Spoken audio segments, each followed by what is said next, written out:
Hey there, welcome back. Tonight, we're taking a quiet journey into one of the most crowded, chaotic, and strangely compelling corners of the 19th century, the slums of Victorian London, a place where the city grew faster than logic, where people arrived with hope but often found only smoke, mud, and survival. And yet, this world shaped modern London in ways many forget. Let's begin with the basics, the very concrete reasons these slums existed at all. By the mid-1800s, London wasn't just growing, it was exploding. Factories demanded workers, workers needed homes, landlords wanted profit. The city government had little interest in planning anything resembling a functioning neighborhood. As thousands poured in from rural England, Ireland, Scotland, and beyond, the population surged so quickly that entire districts turned into improvised housing blocks, buildings stitched together in narrow, damp webs of alleys and courtyards. Why did this happen? Several forces collided: industrialization, pulling people in with the promise of wages; agricultural decline, pushing rural families away from failing farms; cheap, speculative housing, built quickly, poorly, and often illegally; little to no sanitation infrastructure, leaving water and waste to mingle in unpleasant ways. The result was a city where one street might host wealthy merchants in polished boots, and the next would sink nearly ankle-deep in sludge. And yet the people living in these slums weren't the characters from a Dickens novel. They were real families, real workers, real children, just trying to make their way through each day. Daily life? Imagine waking each morning to a mix of coal smoke, damp wood, boiling cabbage, and the faint but constant hint of sewage. Streets were so narrow that neighbors could shake hands across the alleys, though with the laundry lines hanging, they'd have to be careful not to smack into someone's drying shirts. Rooms meant for 2 people often held 8 or 10. Privacy was a luxury, space was a fantasy, and the most fascinating part? This entire landscape wasn't just a backdrop. It shaped behavior, diets, jobs, fears, hopes, and even humor. The crisis of overcrowding meant that people invented new ways to live with less. It meant children grew up fast. It meant meals were cheap, strange, and sometimes, well, experiments in optimism. We'll get to those in later parts. The infamous dishes are coming. For now, I want you to picture London not as the stately postcard city we know today, but as a living, breathing organism, groaning, steaming, coughing, expanding. A place where every sound is layered: the clatter of horse hooves, the hiss of steam engines, the calls of street vendors, the rustle of river wind along the Thames. Somewhere in that mix, the slums pulsed like crowded, smoky hearts. We'll see what people ate, how they slept, how they worked, how they raised children, and how they kept going when the world felt heavy. You'll hear textures, smells, small jokes, quiet moments, all of it. Before we begin, if you enjoy these nightly journeys, you can subscribe, softly, calmly, so you don't miss the next one. Tap the little bell if it feels right, and tell me in the comments, where are you watching from, and what time is it for you right now? Now, settle in. Take a slow breath. Let's step into those streets where fog meets chimney smoke, where history feels close enough to touch, and where every doorway tells a story. Part 2. The Labyrinth of Narrow Streets. If you take just a few steps deeper into Victorian London's poorer districts, the city begins to fold in on itself. Streets narrow, light thins, sounds echo in ways that make everything feel closer than it actually is. It is almost like walking into a maze someone built in a hurry, one that forgot people might want to breathe while using it. These slum streets didn't emerge from a grand design. They weren't planned, measured, or even drawn on proper maps half the time. Instead, they sprouted naturally, like tangled roots from too many trees forced into the same bit of soil. Houses were added as needed, extensions built when someone found a few planks of wood, and alleys carved out only when there was no other way to squeeze through. The result was a dizzying network of passageways so tight you could open your window and practically shake hands with your neighbor, or borrow sugar right out of their bowl if you had long enough arms. Morning in these lanes began with sound. Before sunlight fully reached the ground, which, to be fair, it sometimes never did, you'd hear a chorus of footsteps over wooden boards, the creak of carts rolling across uneven stone, and the soft thump of brooms sweeping away yesterday. As dust only for today, as dust to blow back again.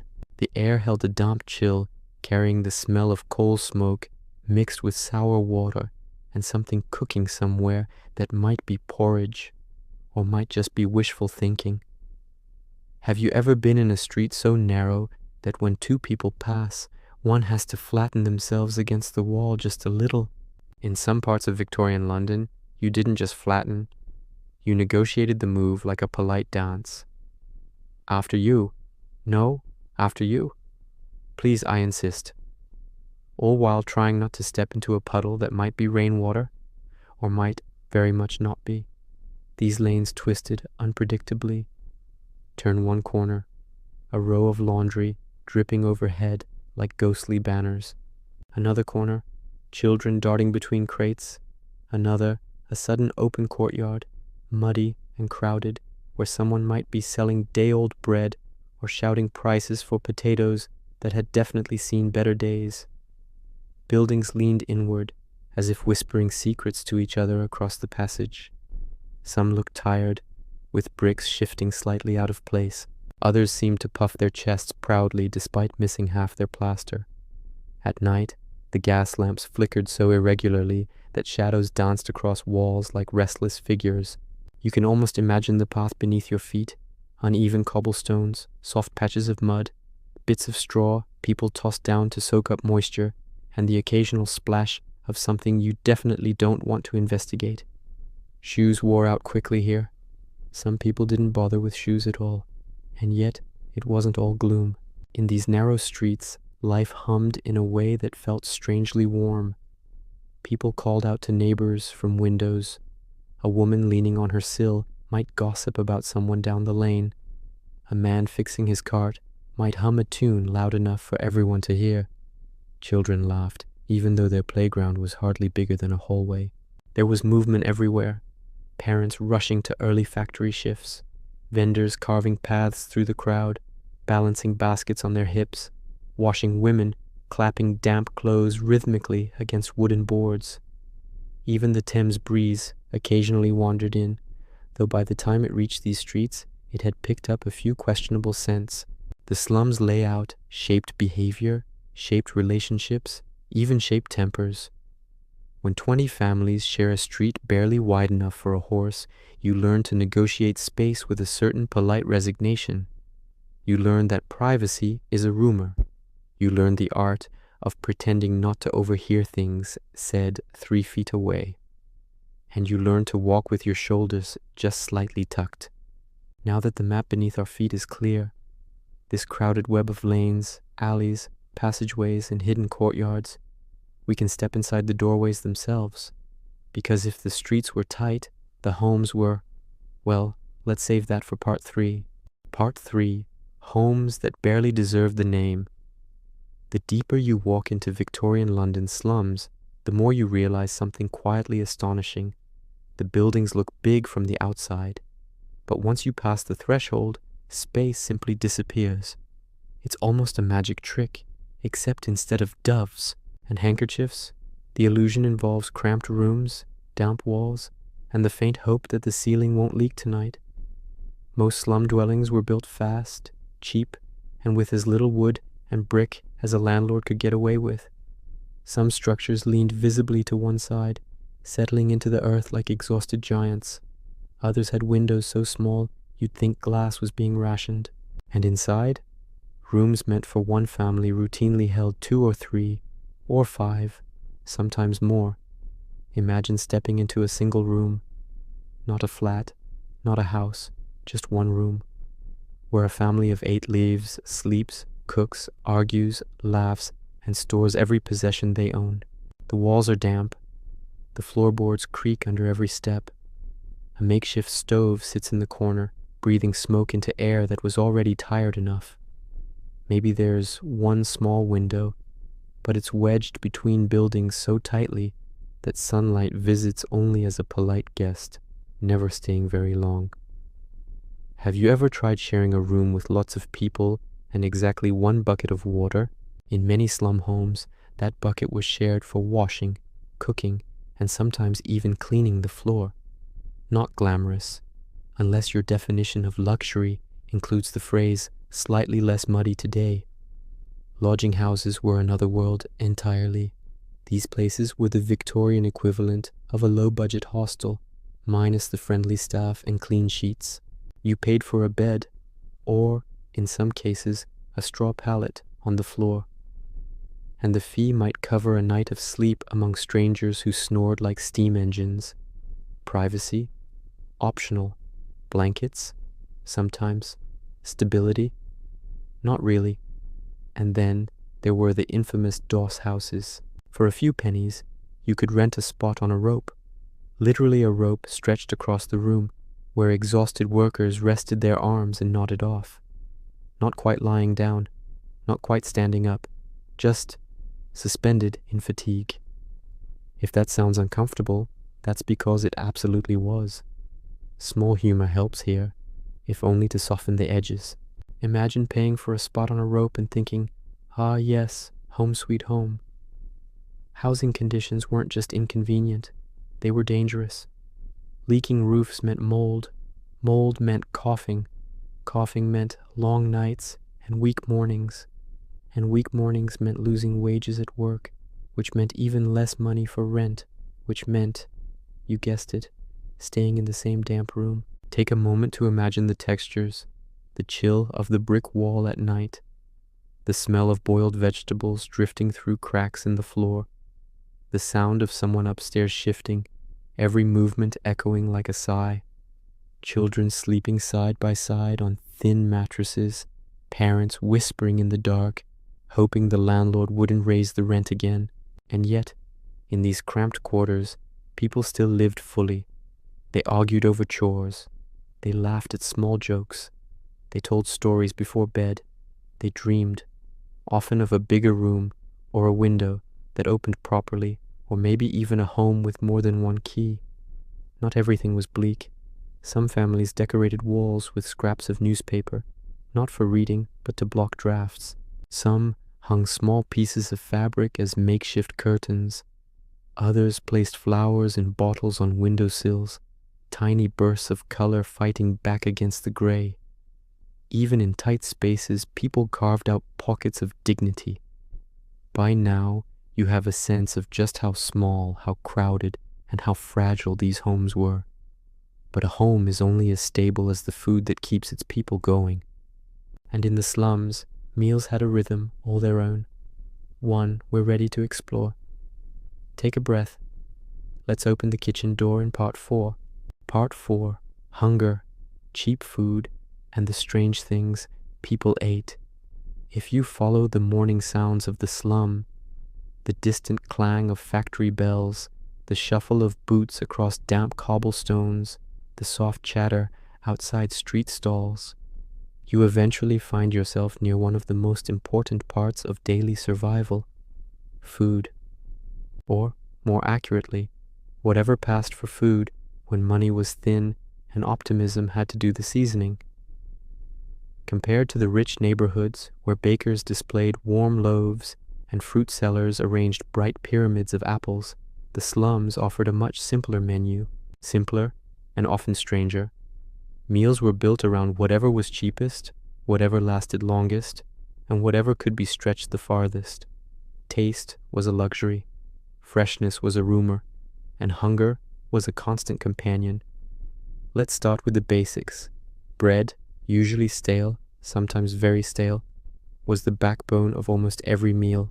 Bakers often sold old loaves at heavy discounts, the kind that required dipping into tea or broth just to soften the crust. Imagine biting into something that felt like it had opinions about your teeth. Children often joked that yesterday's bread could double as a toy if dinner plans fell through. Then there was the famous slum broth, a grayish mixture of water, bones, leftover vegetables, and hope.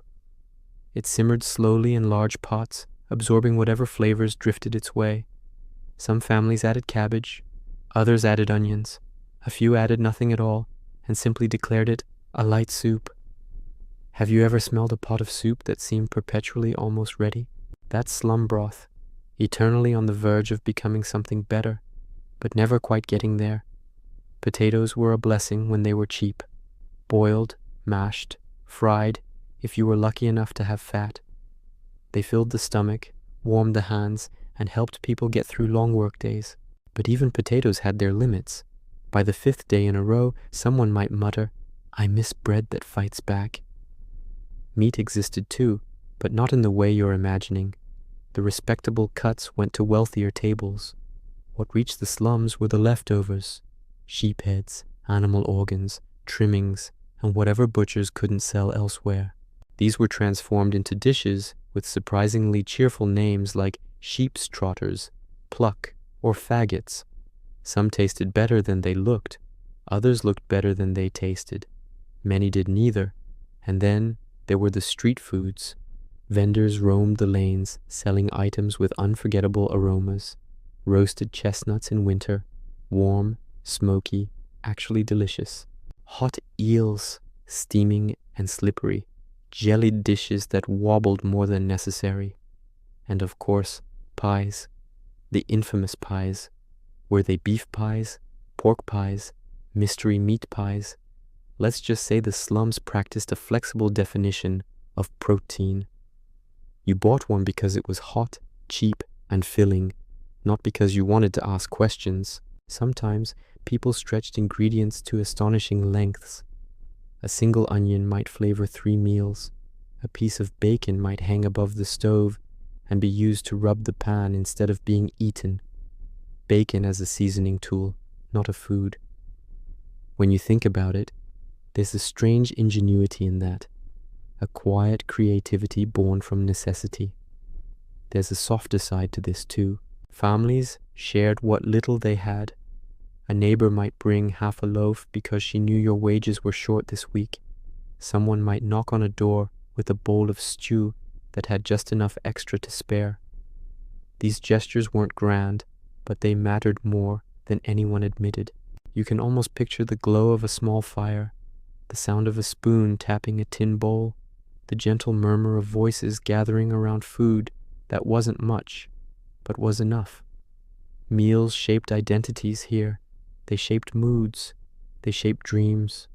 A warm potato could make a day bearable. A thin stew could carry someone through a night shift. And the smell of something cooking, even if that something was questionable, meant the room felt a little more like home.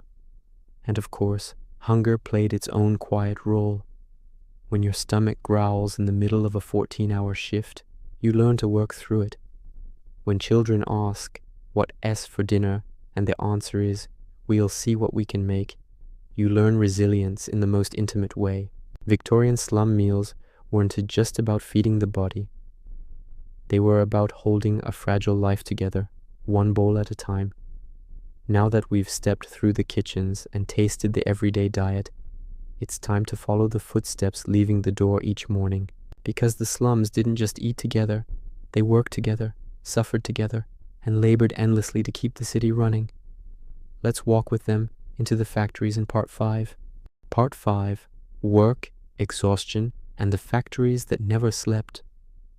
If the slum kitchens revealed how people fueled themselves, the factories revealed why they needed that fuel in the first place.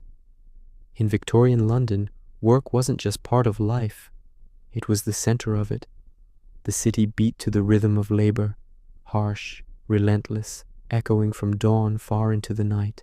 And for the slums, work dictated everything. When you woke, what you ate, how long you could rest, and how much hope you could afford to keep. The morning began early, long before sunlight reached the narrow streets. Before the fog lifted from the Thames, the factory whistles pierced the air, sharp, metallic, impossible to ignore, like the city reminding everyone who truly ran things.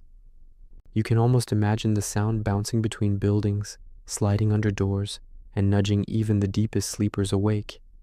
For many slum residents, the day ahead meant 12 to 16 hours of continuous labor. Men, women, and children filed out of their homes in waves, boots scraping against damp stone, breath forming small clouds in the cold air. Factories beckoned from every direction: textile mills, match factories, breweries, metalworks, and workshops so cramped and dimly lit that you might confuse them for cellars. And sometimes they were. Inside, the world changed. The air thickened with dust, fibers, smoke, or chemical fumes. Machines towered over workers, clattering in ceaseless motion. The floor vibrated beneath every step. The temperature swung wildly, cold enough to bite your fingers in winter, hot enough to drain your strength in summer. Conversation was difficult. Thinking was optional. Survival was the main task. Have you ever tried concentrating while standing 2 feet from a machine that sounds like it's arguing with itself in metal? That was daily life here. Workers learned to move with precision, not out of elegance, but out of necessity. One slip could mean an injury, and injuries were common. Crushed fingers, burned skin, lungs worn down by years of breathing whatever the factory air decided to give them. Women often took on the most repetitive tasks: sorting, stitching, carrying loads, dipping matchsticks into chemicals, bottling, labeling. Their days blurred into a steady pattern of motion and exhaustion, yet many were the backbone of entire households. Between factory shifts, they cooked, cleaned, mended clothes, and cared for children. Rest was not a familiar luxury. Children, too, filled the factory floors, small hands prized for fitting into tight spaces. They crawled under machines to retrieve fallen threads. They carried heavy loads their bodies were barely ready to manage. They worked with focus far beyond their years. Imagine being 9 and feeling older than your parents just because of what your days demanded. And not everyone worked in factories. The slums supported an entire ecosystem of street labor. Rag pickers dug through trash piles, collecting scraps for resale. Costermongers pushed carts of vegetables or fish, calling out prices into the bustling air. Crossing sweepers cleared the paths for wealthier Londoners, trading physical effort for a few coins. Washerwomen stood over steaming tubs for hours, hands pruned and red from constant scrubbing. Coal boys delivered heavy sacks up narrow staircases, sometimes stumbling from pure fatigue. Every job carried its own sounds, its own smells, its own rhythm. You can practically hear the shuffle of carts on stone, the soft splash of water in washrooms, the clink of coins exchanged in cold hands. And beneath it all, a low hum, the collective fatigue of thousands pushing themselves through another day. Meals at work were quick and simple: a piece of bread dipped in warm tea, a potato wrapped in cloth and tucked into a pocket, a small tin of broth if someone was feeling lucky. No one lingered. Time wasn't theirs to spend. Despite everything, small flickers of humor survived. Someone might make a joke about the machinery being in a worse mood than they were. A worker might laugh softly at how the steam fogged their glasses for the 10th time. Tiny moments, but enough to remind everyone there was still humanity under the soot. By evening, when the factory finally released its workers, the slums came alive again. Tired feet traced familiar routes home. Doors creaked open, light spilled from windows. Families returned to rooms that were too small to contain the entirety of their exhaustion, and yet somehow they managed. And waiting for them in those rooms were children, some returning from work, others from days spent navigating slum streets. Which brings us to a world that deserves its own quiet attention. Let's step into part 6, where we follow the youngest residents of the slums, children who learn to grow up in places that barely left room for childhood at all. Part 6, Children of the Slums. If you stand in the middle of a Victorian slum street at dawn, before the factory bells finish their first echo, you'll notice something quietly heartbreaking. Children awake just as early as adults, not because they're ready for adventure, and not because they slept well. Though if you imagine trying to sleep while 10 people breathe in the same room, you might forgive them for waking early anyway. No, they rose because life expected them to. Childhood here wasn't a chapter of innocence. It was an apprenticeship in survival. You'd see them everywhere.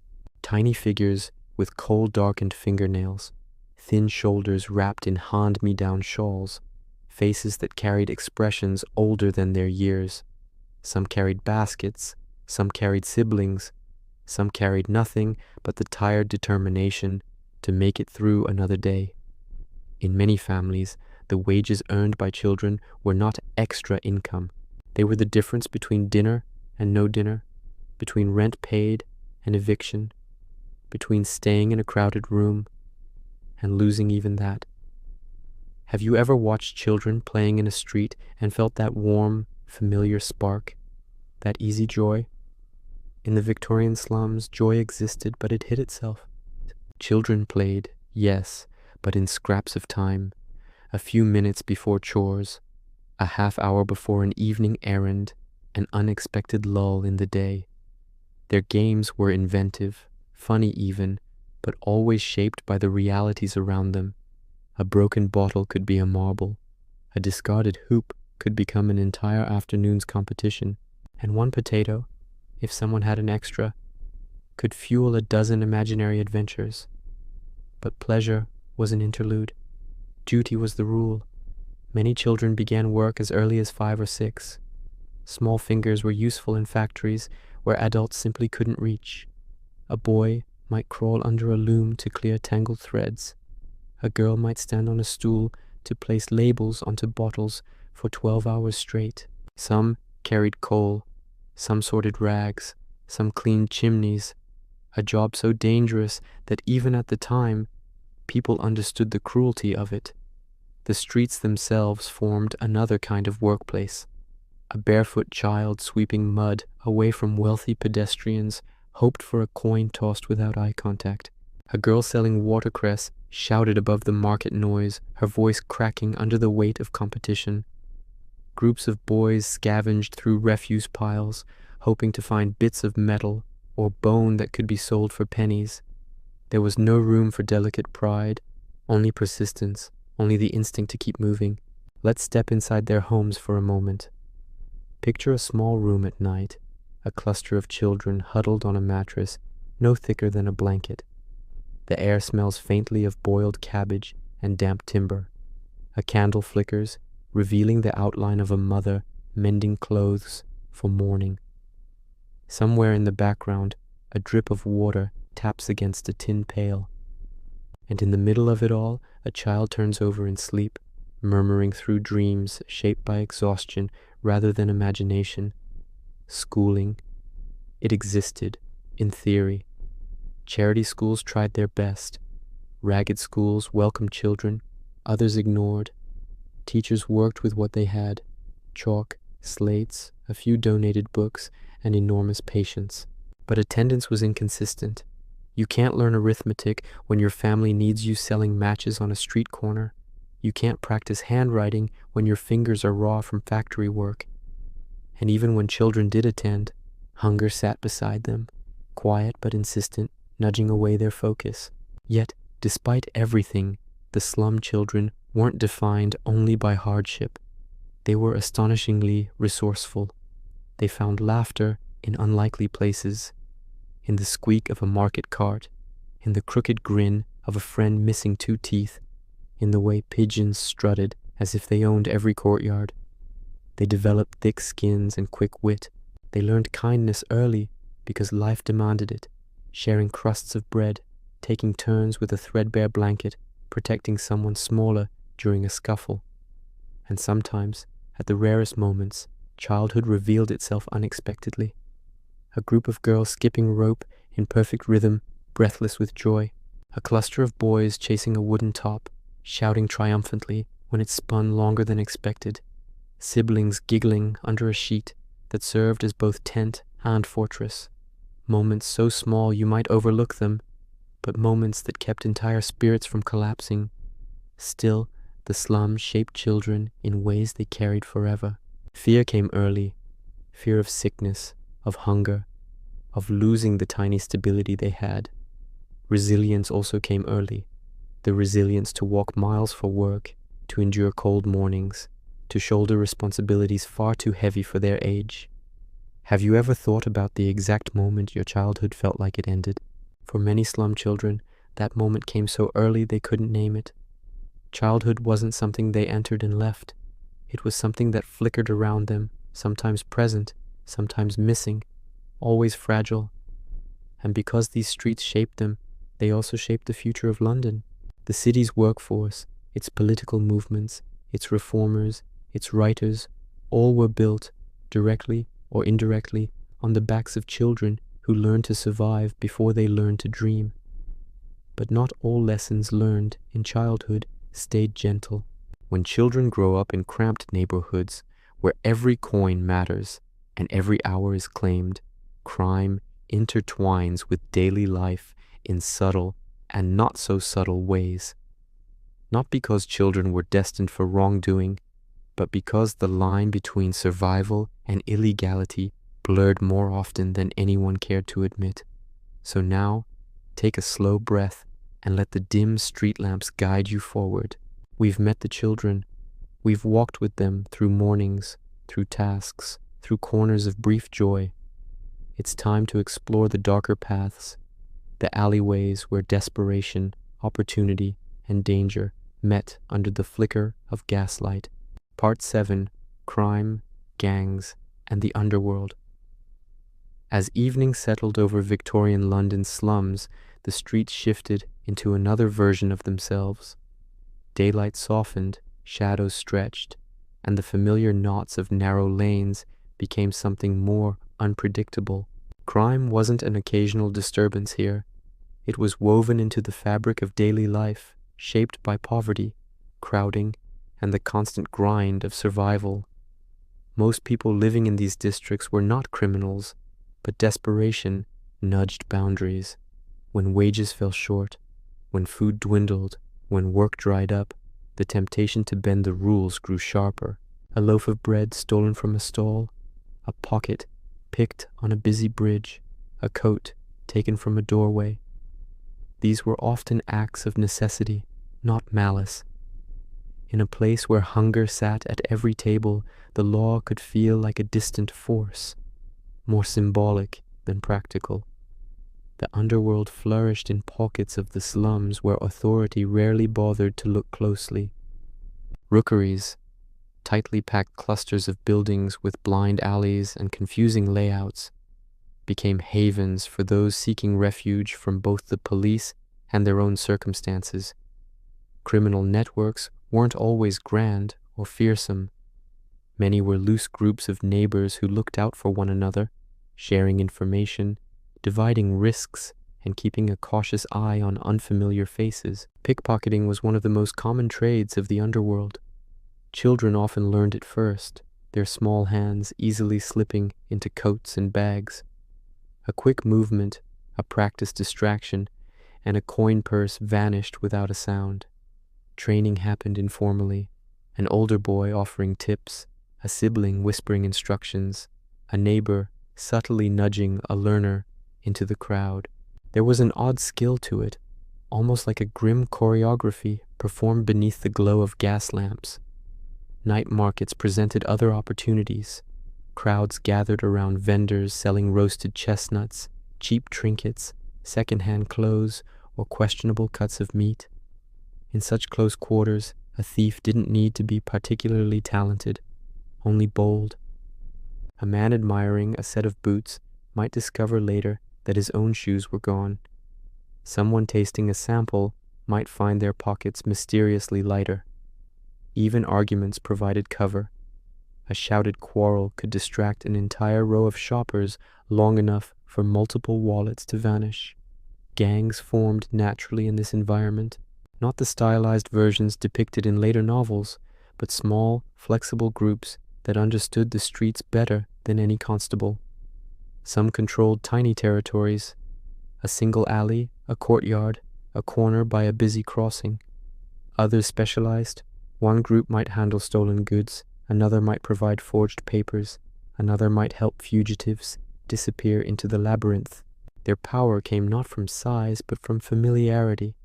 They knew which doors stayed unlocked, which windows opened silently, which rooftops connected across an entire block. Despite the fear associated with them, these groups often maintained a code.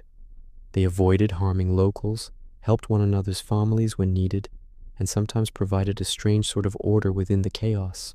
A widow might find a loaf of bread by her door after her husband's arrest. A child might be warned away from a dangerous corner. These gestures didn't erase the violence of the world, but they softened its edges in fleeting moments. The police patrolled the slums, but rarely with enthusiasm. The streets were too convoluted, the alleys too tight, the buildings too easy to slip between. An officer might turn a corner and find half a dozen escape routes radiating outward like wheel spokes. By the time reinforcements arrived, the quarry was long gone, vanished through a window or into a hidden courtyard. Many constables privately admitted they felt more like guests than enforcers in these districts. More serious crimes cast longer shadows: burglaries, assaults, smuggling, even murder. These did occur, though less frequently than popular imagination suggests. They were neighborhoods, filled with families who wanted safety as much as anyone else. When violence erupted, residents often acted swiftly, gathering at doorways, calling out warnings, pulling children indoors. Fear traveled fast here, but so did collective protection. The most unsettling threat came from the unseen: organized exploitation. Certain brothels operated under harsh conditions, trapping vulnerable women and young girls. Some gang leaders preferred manipulation over force, binding people through debt rather than intimidation. A man who borrowed money to buy food could find himself working endlessly to repay an amount that somehow never shrank. Crime wasn't always loud. Sometimes it whispered.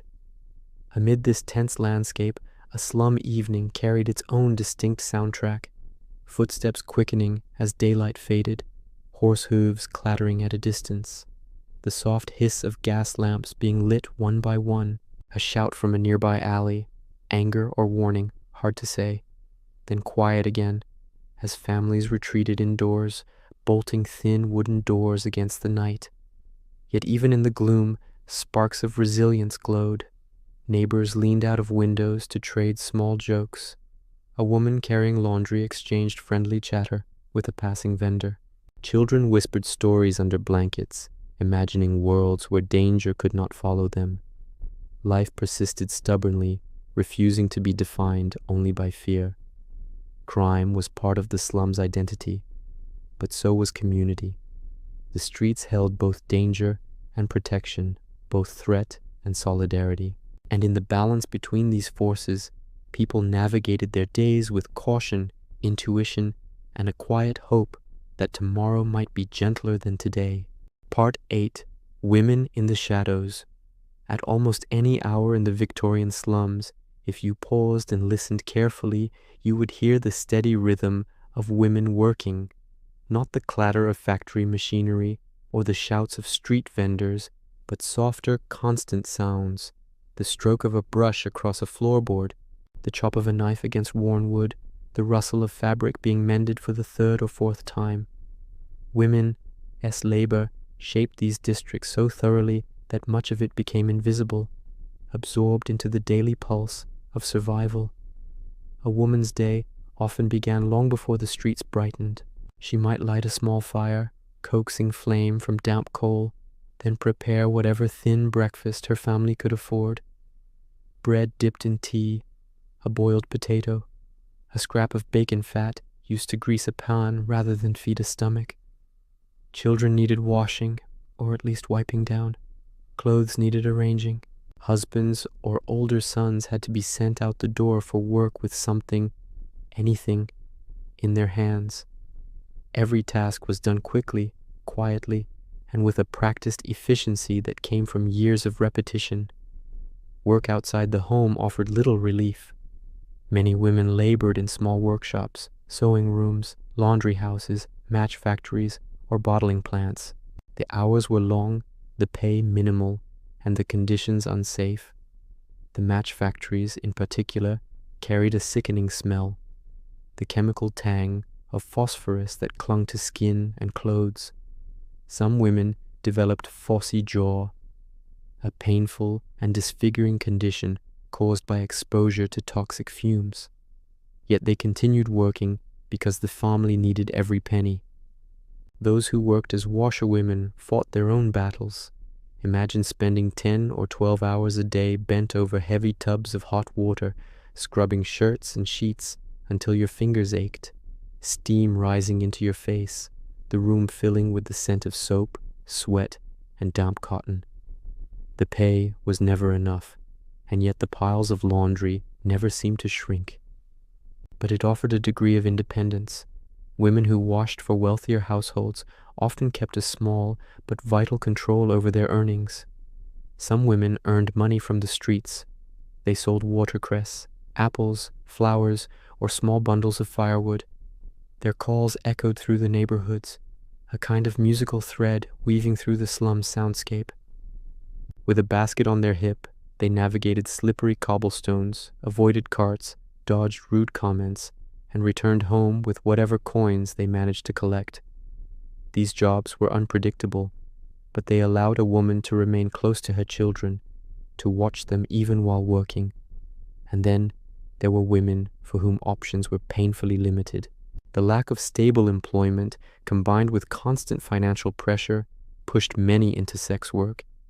Brothels filled the slums, some offering a degree of protection, others operating with cruelty. A woman in this world lived on a narrow edge, judged by society, threatened by poverty, and policed far more harshly than the men who sought her services. Many were widows or abandoned wives.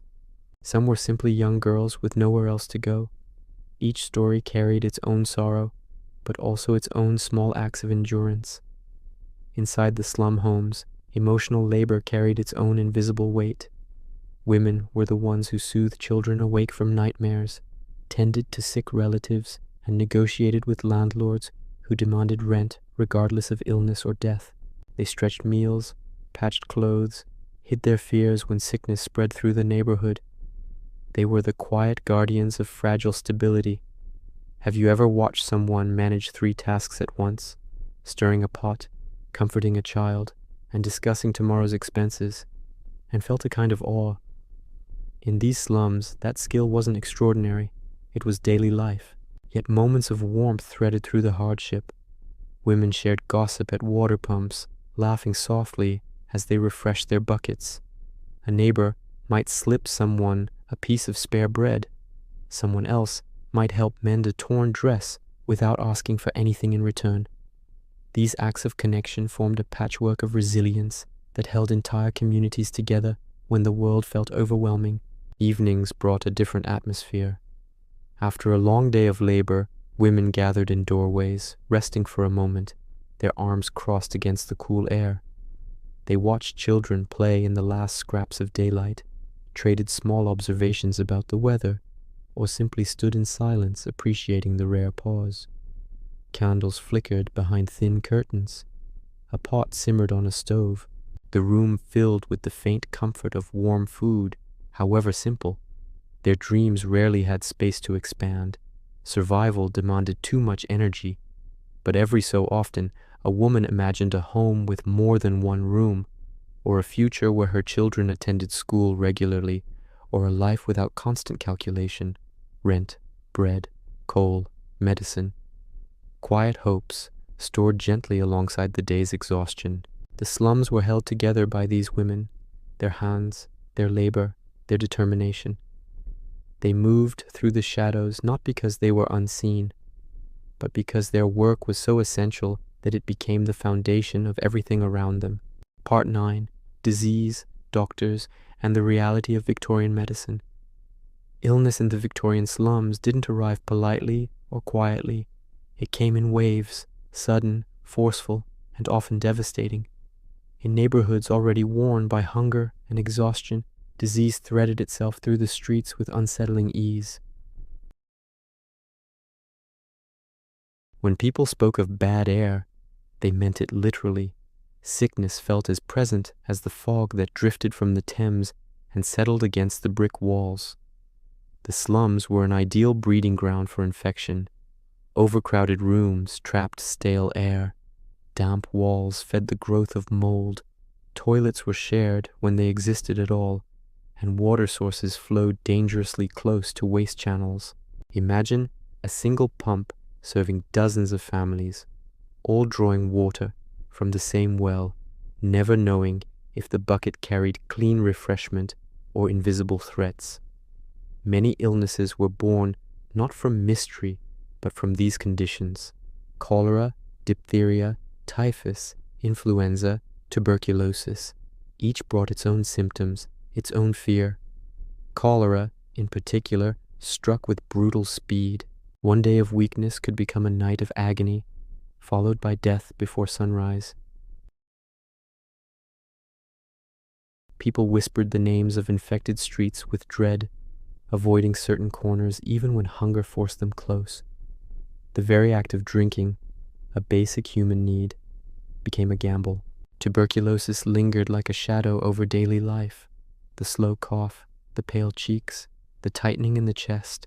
Entire families watched loved ones fade over months, unable to afford the fresh air and rest that doctors recommended. Rest was a privilege for those who didn't need to work to eat. For most slum residents, illness simply meant working through pain until the body refused. Medical care didn't offer much comfort. Doctors were expensive, and many families could not afford even a single visit. Those who did sometimes encountered treatments that seem startling today: bleeding, blistering, purging, or tonics filled with questionable ingredients. Some doctors genuinely tried to help, while others saw the slums as an endless supply of patients who could be charged for minimal care. But even the best physicians of the time lacked crucial knowledge. Germ theory was still new, misunderstood, or rejected outright by many. The idea that invisible organisms cause disease sounded unbelievable to those trained in older traditions. Charity hospitals and dispensaries stepped in when possible. A mother might carry her feverish child through muddy streets to reach a clinic, waiting in long lines crowded with coughing bodies. Charity nurses sometimes visited slum homes, navigating cramped rooms where sick and healthy shared the same bed. Their presence brought hope, but resources were limited and supplies ran thin quickly. Quarantine, when imposed, often felt more like punishment than protection. Entire households were shut inside their rooms, windows nailed, doors locked from the outside. Neighbors left food at the threshold, whispering concerns while avoiding all contact. Children peered out through cracks in the curtains, watching life continue without them. When the quarantine ended, they returned to a world that had been holding its breath. Smells carried the signature of sickness: sour linens drying on lines, the faint odor of disinfecting powders, the sharp tang of carbolic acid in hospitals. Sounds, too, marked the presence of disease: a cough echoing through a thin wall, the creak of beds shifting as someone tried to find comfort, the soft murmur of prayers spoken in the late hours. Yet even amidst this grim landscape, the community found ways to support the ill. Neighbors delivered bowls of broth. A friend might sit by a bedside, offering quiet company. Someone else might take over chores, mending clothes, fetching water, watching children. These small acts didn't cure anyone, but they made suffering less lonely. Some reformers and social investigators entered the slums to understand these public health crises. Reports circulated, maps were drawn, observations were made with a mixture of shock and determination. Slowly, painfully, the foundations for modern public health emerged: clean water systems, improved sanitation, mandatory reporting of outbreaks, better waste management. None arrived quickly enough to spare the slums of the worst epidemics, but they laid the groundwork for safer cities. In the meantime, families navigated illness with a mix of fear and resilience. They learned to recognize early symptoms, to share remedies, to hope for recovery even when evidence suggested otherwise. They carried loss quietly, because loss was as familiar as hunger, as expected as winter. Disease defined life here, but it also revealed something deeper, a capacity for endurance, a willingness to keep moving, keep caring, keep believing in the possibility of another morning. The slums bore the weight of sickness, yet they also held moments of remarkable humanity, even in the darkest hours. Part 10. The smells, sounds, and textures of daily life. To understand the Victorian slums fully, you must experience them with more than your eyes. These neighborhoods weren't defined only by their narrow streets or sagging buildings. They were shaped by a constant tapestry of sensations, smells that clung to clothing, sounds that echoed through cramped courtyards, and textures that left their mark on every surface and every memory. Life here was lived not at a distance, but up close, pressed right against the senses. The first thing you noticed was the smell. It drifted long before you turned a corner. Coal smoke hung in the air like a permanent fog, settling into hair and fabric. Beneath it lay the sour scent of damp wood, the musk of unwashed clothes drying beside windows, the sharp tang from tanneries or workshops nearby, and then, threaded through everything, the unmistakable odor of open drains, a mix of wastewater, rotting scraps, and the river's own moods. Some days it was tolerable, other days it was so heavy it felt like stepping into a warm, unpleasant blanket you couldn't put down. But not all smells were harsh. A pot of cabbage soup simmering on a stove added a hint of home. A baker's cart, even with stale loaves, lent a comforting whiff of yeast. Roasted chestnuts in winter brought a moment of sweetness to a street otherwise saturated with gloom. Yet these pleasant scents were brief guests. The city always reclaimed the air. Sounds layered themselves just as thickly.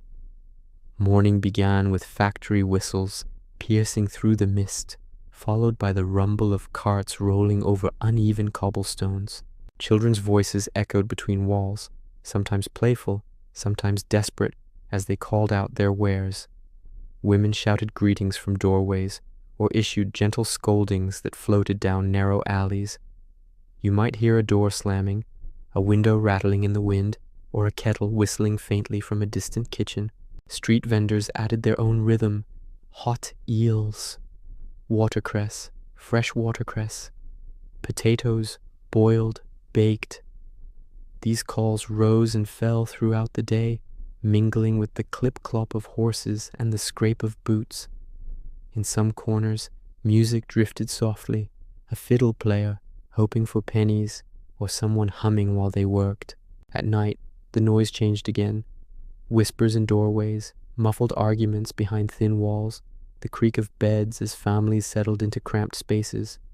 Textures completed the sensory landscape. Streets felt uneven underfoot, cobblestones chipped and slick after rain, patches of mud that clung stubbornly to shoes. Wooden door frames absorbed years of wear, their surfaces softened by countless hands. Brick walls were rough, sometimes crumbling, their edges smoothed slightly by fog and grime. A handrail on a staircase might feel sticky, not from neglect, but from the sheer density of life passing over it each day.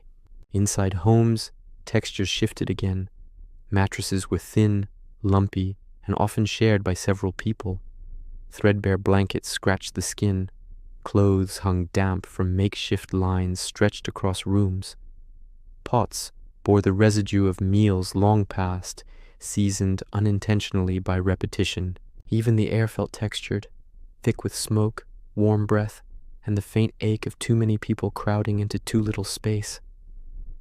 Have you ever noticed how certain environments seem to influence your breathing? In the slums, oxygen carried stories. A deep inhale might bring hints of laundry drying, stew simmering, or coal being shoveled. A shallow breath might signal caution. a reminder that the air was heavy with whatever the day happened to stir up. Light added its own quiet influence. Narrow alleys allowed only slivers of sunlight to reach the ground, creating pockets of brightness in an otherwise muted world. Gas lamps flickered unevenly, painting walls with trembling shadows and giving every night a slightly haunted quality. On foggy evenings, the lamps glowed like suspended moons, blurred at the edges, casting halos that softened even the harshest corners. Despite the hardships, there was beauty in these sensory layers, subtle, fragile, but present. The sight of laundry billowing like small flags of resilience. The smell of fresh bread carried briefly across a courtyard. The sound of a child laughing unexpectedly, breaking through the monotony of labor. These moments were tiny sparks in a world that could easily feel overwhelming, reminders that life persisted not only in struggle, but also in texture, sound, and scent. For residents, these sensations formed the background of everyday existence. They didn't pause to examine them. The smells, sounds, and textures simply were, as familiar as breath, as constant as the river. Yet together, they created an atmosphere entirely unique to the slums, one impossible to forget for anyone who walked those streets. Here the senses didn't just observe life, they carried it. Art 11. Moments of community, humor, and quiet hope. Even in the harshest corners of the Victorian slums, where hunger-shaped decisions and illness shadowed entire streets, people found ways to connect. Life here wasn't only defined by hardship, it was threaded with small acts of kindness, brief flashes of humor, and moments of unexpected warmth. These weren't grand gestures or dramatic rescues. They were simple, human exchanges, the kind that made survival feel just a little more possible. Step into a slum courtyard in the late afternoon, and you'd see neighbors chatting as they scrubbed clothes and shared wash basins. The water might be cold, the tubs battered, but the conversations were lively. Women compared prices from the market, traded gossip about who had moved into which room, or laughed softly at children who insisted they weren't tired even as they yawned. A joke could travel across the courtyard faster than a bucket of water, someone muttering that their stew had more personality than flavor, someone else teasing a friend for hanging laundry crooked again. Humor here wasn't loud or showy. It grew from shared circumstances, from the understanding that everyone was in the same difficult boat. A boy selling matches might announce them like a seasoned showman, earning a few laughs and maybe a few extra pennies. A father patching his boots might remark that the boots were losing patience with him. A grandmother might declare that today's tea was strong enough to wake the dead, even if it was mostly hot water. Community stretched far beyond laughter. Neighbors helped one another, not because they had plenty to spare, but because they understood that tomorrow they might be the ones in need. A family short on coal received a handful from someone who had just a little extra. Mothers took turns watching clusters of children, while others worked long shifts. If a new arrival moved in, someone might quietly deliver a slice of bread or offer directions to the cheapest watercress seller. These gestures were modest, but they created a kind of social glue that kept the slums from collapsing entirely into despair. Children forged their own networks of friendship too. They invented games from scraps, a broken hoop, a bit of string, a chalk mark on a wall. Their laughter carried through alleys like a gentle rebellion against the weight of daily burdens. Even rivals in street games often ended up sharing stolen moments of joy, a shared apple slice, a whispered joke, a promise to meet again at dusk for another round of play. Inside cramped rooms, families built rituals that gave shape to the day. A candle lit at mealtime, a story told before bed, a song hummed softly while stirring a pot of stew. These small traditions provided comfort in spaces where comfort was rare. Have you ever noticed how a familiar routine can ease a long day? In the slums, routine was both anchor and shield, offering the illusion of control in a world that often felt unpredictable. Sundays brought their own rhythm. Many families, despite exhaustion, walked to church in clothes carefully mended for the occasion. The slum streets felt strangely quiet during these hours, as if pausing to catch their breath. For some, church offered spiritual solace. For others, it was simply a rare chance to sit, listen, and be surrounded by something larger than daily struggle. Afterwards, groups often gathered outside to share greetings, exchange news, or admire a neighbor's attempt at baking. There were deeper moments of solidarity, too, the kind that left lasting impressions. When a household faced illness, women organized quietly, bringing food or helping with chores. If a worker was injured, neighbors passed a small collection plate, knowing full well that even a few coins could close the gap between stability and eviction. These acts didn't solve every problem, but they softened the sharpest edges.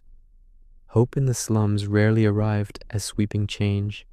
It appeared instead in glimpses: a child learning new letters at a charity school, a father finding steady work after months of uncertainty, a mother hearing her baby's fever finally begin to break. Each small step felt monumental. People celebrated quietly. A nod, a relieved exhale, a whispered prayer of thanks. They knew victories might be fragile, but they cherished them anyway. Evenings carried a strange calm. Lamps flickered in windows, casting pale circles of light onto the dark streets. Conversations drifted through open doorways as families settled in, recounting their day or planning for tomorrow. The scent of simple dinners, potatoes, cabbage, perhaps a bit of meat on lucky days, filled the air. The slums felt almost peaceful then, as if the neighborhood collectively exhaled after the chaos of daylight. Some nights, a quiet sense of unity settled over everything. The sound of a violin played somewhere down the lane, a group of women laughing softly as they folded laundry, children murmuring to each other under shared blankets. These were the moments when the slums revealed not just their hardships, but their humanity, a resilience born from togetherness, a hope nourished by the simple fact that no one faced life entirely alone. Community didn't erase suffering, but it transformed it. It turned isolation into connection, exhaustion into shared understanding, and fear into something manageable. In a world that offered little comfort, people created their own. One small kindness, one shared smile, one quiet evening at a time. Part 12. Reformers, Writers, and Outsiders. Looking in the Victorian slums were not invisible to the rest of London, though many preferred to pretend they were. For those who chose to look closely, reformers, journalists, missionaries, philanthropists, and writers, the slums became both a revelation and a responsibility. Their visits, whether driven by compassion, curiosity, or social ambition, helped expose conditions that had long been ignored. These outsiders carried notebooks, questions, and sometimes uncomfortable assumptions, but their presence changed how the world understood life in these crowded districts. Among the most influential observers were the social investigators. They walked through alleyways, counted families packed into single rooms, measured how far water pumps were from cesspools, and interviewed residents about their daily struggles. Some, like Henry Mayhew, published detailed accounts of slum trades and livelihoods, turning individual stories into sweeping portraits of urban poverty. Mayhew's work startled readers who had never imagined that entire families survived on rag picking or street vending. His observations painted the slums not as chaotic accidents, but as complex ecosystems with their own economies, hierarchies, and rhythms. Writers did their part too. Charles Dickens wandered streets at night, absorbing the atmosphere. The flicker of gas lamps, the shouts from alleyways, the silence of hungry children. His novels, though fictional, drew heavily from these observations. Characters like Oliver Twist or Joe the Crossing Sweeper were shaped by real encounters with slum life. Dickens didn't merely describe poverty, he forced his readers to confront it. His stories carried emotional weight because they were anchored in truth, softened only slightly by narrative craft. For many Victorians, Dickens was the first window into parts of their own city they had never seen. Some reformers arrived with intentions that were sincere, but limited by their upbringing. Middle and upper-class visitors often viewed slum residents through a lens of moral judgment, believing cleanliness or thrift alone could solve structural problems. They urged families to be tidier, more obedient, more grateful.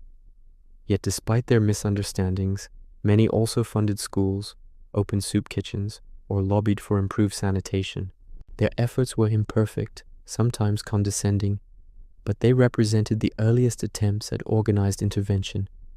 Missionaries brought religion into the slums, preaching temperance, discipline, and virtue.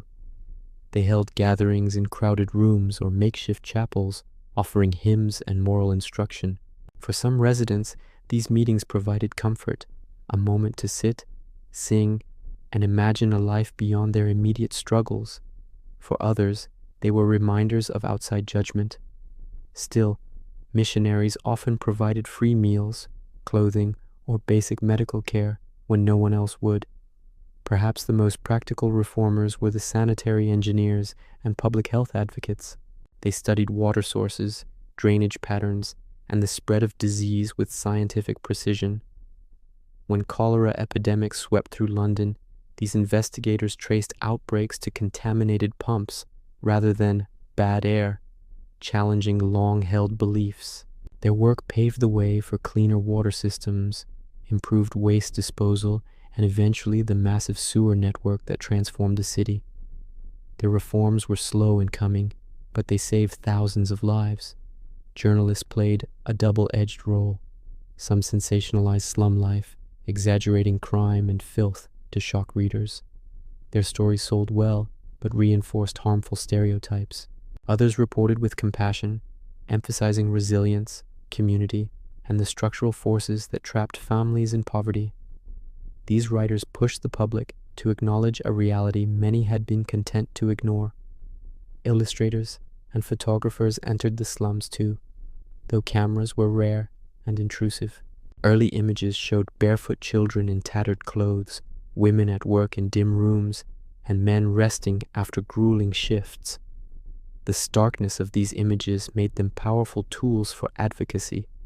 For the first time, the public could see, not just imagine, the human cost of industrial progress. Outsiders, however, always faced a fundamental limitation. They could leave. After documenting hardships, they returned to cleaner homes, warmer beds, and more stable lives. Residents of the slums remained, navigating dangers that remained invisible to those who visited only briefly. Many observers recognized this imbalance and wrote with humility. Others did not. Still, taken together, their efforts shaped public perception. They forced a national conversation about poverty, housing, and health. They influenced lawmakers, philanthropists, and ordinary citizens. The slums became a subject of debate, sympathy, and eventually reform, not just a backdrop for whispered fears. As these outside voices grew louder, pressure mounted for concrete change. Reports circulated in Parliament, committees convened, proposals for sanitation, housing regulation, and child labor reform slowly gained momentum. The slums, once treated as the inevitable byproduct of industrial growth, were now seen as a problem to be solved, or at least understood. This shift did not transform slum life overnight, but it set the stage for the next era, one where reform moved from observation to action, and where the first cracks appeared in systems that had long held families in poverty. Part 13. The slow rise of reform. Change in Victorian London's slums did not arrive with fanfare. It came quietly, unevenly, and often reluctantly, pushed forward by a combination of public pressure, scientific discovery, and the sheer undeniable scale of suffering. Reform was not a single movement, but a patchwork of attempts, each addressing a different piece of the puzzle. Some succeeded quickly, others dragged on for years, and many reshaped the city in ways no one expected. The earliest reforms were focused on sanitation, though at first these efforts faced resistance. Many officials believed filth was a moral failing, not an infrastructural one. If families lived among sewage, the thinking went, it reflected their habits rather than the city's responsibilities. But outbreaks of cholera and typhus made it impossible to ignore the link between contaminated water and illness. When entire neighborhoods sickened within days, public health could no longer be dismissed as a matter of personal virtue. One of the most influential breakthroughs came from studying how disease spread. Observers mapped outbreaks, traced water sources, and compared mortality rates street by street. These findings exposed the truth. The city's fragmented sewage system allowed waste to seep into wells and pumps. Slum residents were not choosing unclean water. They were trapped in a lethal environment. Reformers seized upon this evidence, arguing for structural solutions rather than moral lectures. Gradually, the government responded. The creation of the Metropolitan Board of Works marked a turning point. Its engineers embarked on massive projects, constructing sewers, improving drainage, and clearing open cesspools that had long been accepted as part of urban life. These efforts didn't transform the slums instantly, but they laid the foundation for a city where clean water became a right rather than a privilege. Housing reform followed more slowly. Investigators documented overcrowded rooms, collapsing roofs, and walls so damp they grew fungi like unwanted wallpaper. Reports circulated in Parliament describing homes where 10 or 12 people slept together, and where children grew ill simply because the air they breathed was stagnant. These accounts stirred outrage, though not always action. Early housing acts attempted to regulate construction standards, but enforcement was inconsistent. Some slum landlords ignored the rules entirely, calculating that the risk of fines was lower than the profit from overcrowding. Others made minimal improvements, adding windows that barely opened, repairing stairs just enough to prevent immediate collapse. Yet even incremental progress mattered. A single new ventilation hole could ease mold. A repaired roof could spare a family from endless damp. Demolition projects became another approach. City officials targeted the worst rookeries, maze-like clusters of buildings deemed too dangerous or unmanageable to fix. These demolitions cleared space for new roads, railways, and public buildings. Reform solved one problem while creating another, improved streets for some, deeper poverty for others. Child labor laws emerged in a similarly slow and contested way. At first, factories resisted limiting working hours for children, claiming it would harm productivity. But as investigative reports gained traction and public sentiment shifted, the government instituted minimum age requirements and capped work hours for young laborers. Schools began to play a larger role, offering not just literacy, but a safe place away from factory floors. These changes reshaped childhood gradually, though they couldn't erase the years already lost to hard labor. Philanthropic organizations contributed their own reforms. Charity schools expanded. Soup kitchens served meals during harsh winters. Housing associations experimented with model dwellings, cleaner, sturdier, better ventilated homes that represented what slum housing could be with proper investment. These projects were limited in scale, but they proved that poverty was not an unsolvable mystery. It was a structural issue that responded to structural solutions. Some of the most profound reform came from expanding political awareness. Newspapers printed stories that humanized slum residents rather than reducing them to caricatures. Public lectures drew crowds eager to understand the hidden side of their city. Activists, often women, wrote letters, organized petitions, and lobbied for better living conditions.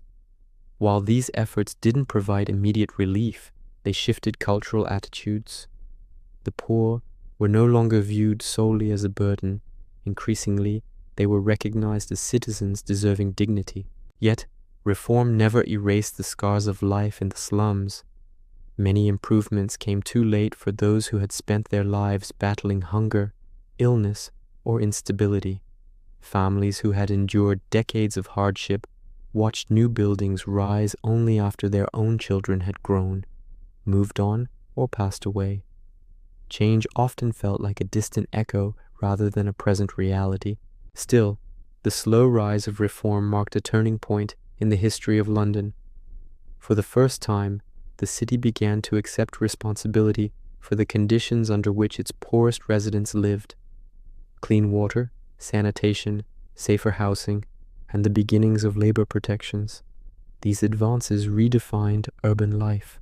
They brought light into places that had long been shrouded in darkness, setting the stage for future generations to grow up in healthier, more hopeful environments. And even though progress came unevenly, its impact reshaped the physical and emotional landscape of the slums. Families began to imagine futures that weren't overshadowed by disease or instability. Streets once considered dangerous slowly opened to possibility. Reform didn't erase the past, but it offered the promise of something different, something better, in the years ahead. Part 14. The emotional landscape. Fear, resilience, dreams. Life in the Victorian slums was lived as much in the mind as in the streets.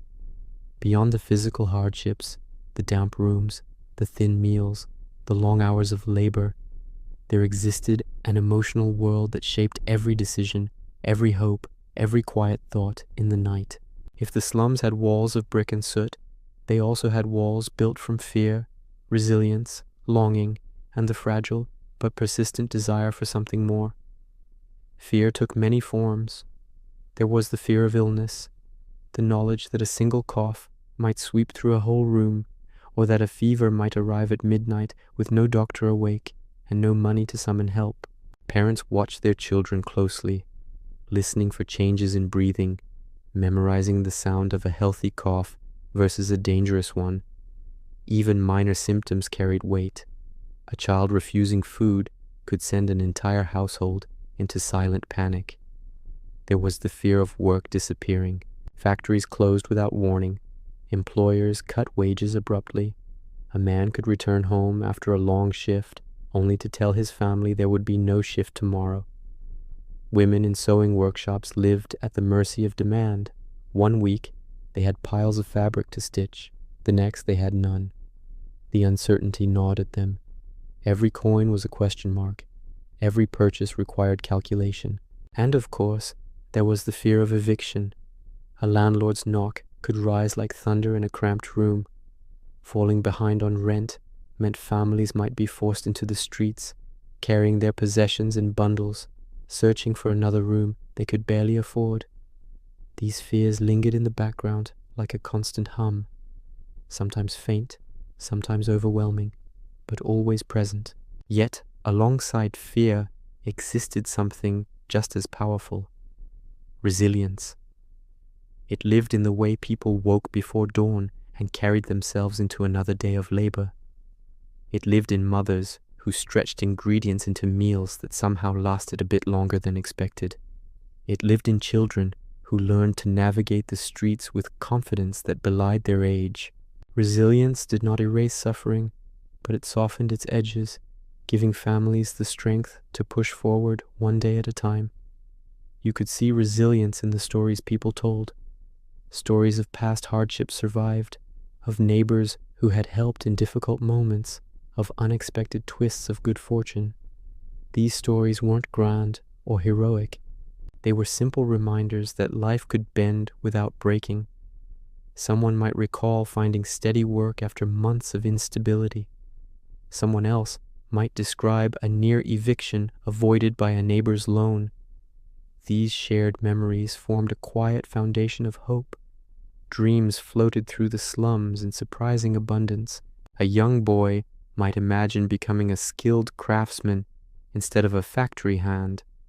A girl might dream of learning to read fluently, of owning books that smelled of new pages rather than damp air.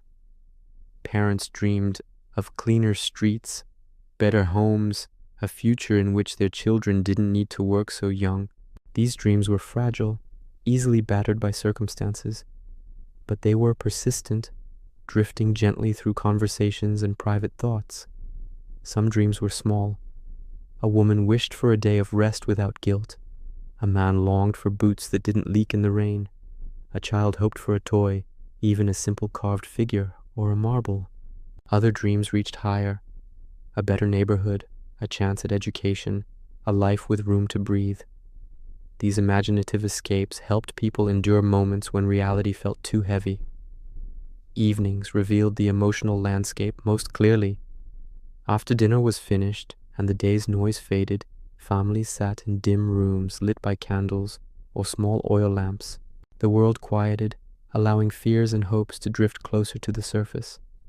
Some nights were marked by exhaustion so deep that sleep felt like a surrender.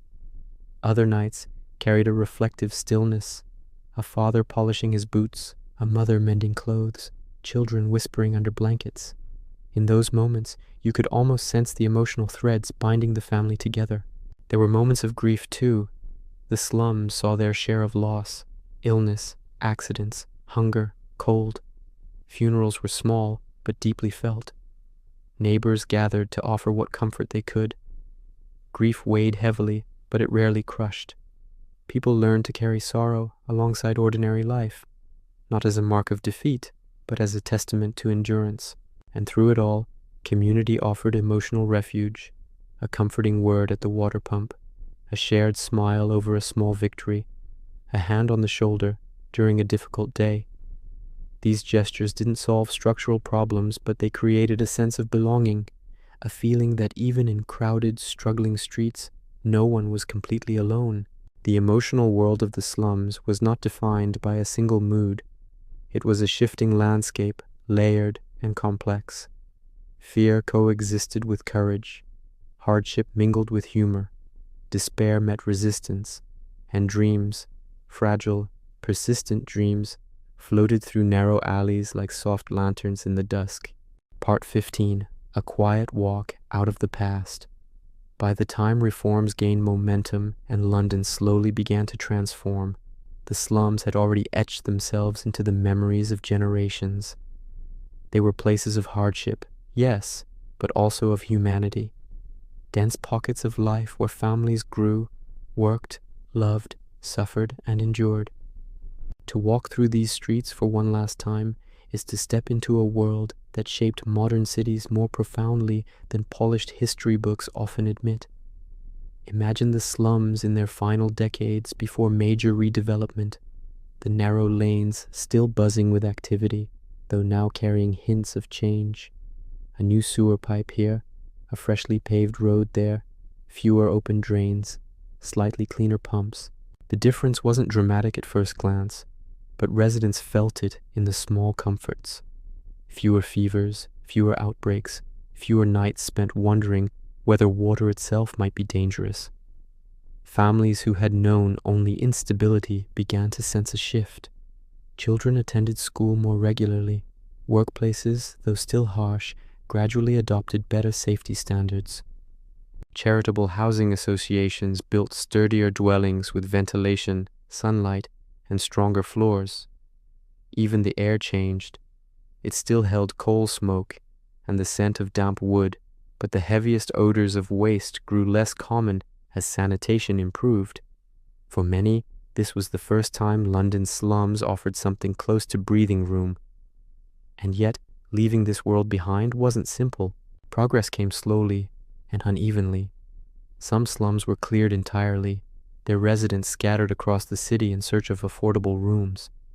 Others shrank as new roads carved through them. A few persisted, stubborn against reform, continuing much as they always had even as modernity pressed closer from every direction. People carried their histories with them, the memories of dim stairwells, the weight of long shifts, the laughter of children playing with threadbare toys. For those who grew up here, the slums were both burden and identity. They shaped resilience, sharpened instincts, and taught lessons about community that wealthier districts often forgot. In these close quarters, neighbors learned to rely on one another in ways that transcended class or custom. The kindness of a borrowed loaf, the comfort of shared news, the solidarity of collective struggle. These were the quiet foundations on which entire neighborhoods rested. When historians later wrote about the slums, they often emphasized the filth, the disease, the crime. Those elements were real, undeniable, but the deeper truth lay in the people, their endurance, their humor, their small victories. A mother soothing her child after another long day, a boy learning to read by candlelight, a grandmother telling stories while mending clothes. Life here wasn't grand or polished, but it was intensely, unmistakably human. Now, stepping away from those streets, imagine the city waking into a new era. Gas lamps giving way to electric light, factories roaring into the age of modern industry, streets widening, housing standards rising. Slowly, painfully, the conditions that created the slums began to fade, not disappear. Poverty never vanished entirely, but transform into something different, shaped now by lessons learned from decades of suffering. And as we drift back from this past, it's impossible not to feel a kind of tenderness for those who lived there. Their days were hard, their options limited, their environments unforgiving. Yet they persevered with courage that rarely made headlines. Their stories remind us that progress is built not only by laws and infrastructure, but by the quiet strength of individuals who endured long enough to see change take root. If you enjoyed drifting through this story, you're welcome to subscribe for more journeys into history, told softly, slowly, and with care. There's always another world to explore, another time waiting quietly in the dark. The world remembers you.